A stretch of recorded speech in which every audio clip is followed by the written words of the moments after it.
कारागृहामध्ये कैद्यांनी गणपती बाप्पाच्या सुंदर अशा मूर्त्या साकारलेल्या आहेत। कारागृह निरीक्षक कीर्ती चिंतामणी यांनी याबाबत माहिती दिलेली आहे।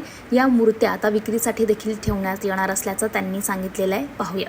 अमरावतीमध्ये कारागृह इथं बरेचसे बंदी शिक्षाधीन आहे आणि सदर बंद्यांना एक हाताला काम मिळावं आणि त्यांचे दिवस आतले शिक्षाचे दिवस सकारात्मक जावे यासाठी सेंट्रल जेल बरेचसे आपल्या महाराष्ट्रात आहेत। त्याच्यामुळं त्याच्यात बंद्यांना काम मिळावं असे वेगवेगळे उद्योग आहेत, जसं सुतारकाम, लोहारकाम, खड्डामाग, पुन्हा मूर्तिकाम, लॉन्ड्री काम।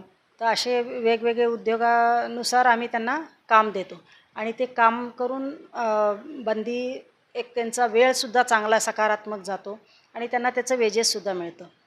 आणि सुटल्यानंतर हे आमचं कारागृहाचं ब्रीदवाक्य आहे, सुधारणा आणि पुनर्वसन। म्हणजे बंद्यात सुधारणासुद्धा होती आणि त्यांचं नंतर सुटल्यानंतर त्यांचं पुनर्वसन होण्यासाठी हा जो त्यांच्या हाताला जे रोजगार मिळतो किंवा जे काम मिळतं त्याला ते उपयोगी पडतं आणि सकारात्मक दृष्टिकोन त्यांचा जो आहे आतमधला तो चांगला, म्हणजे सकारात्मक दिवस जाण्यासाठी त्याला तो उपयोगी पडतो।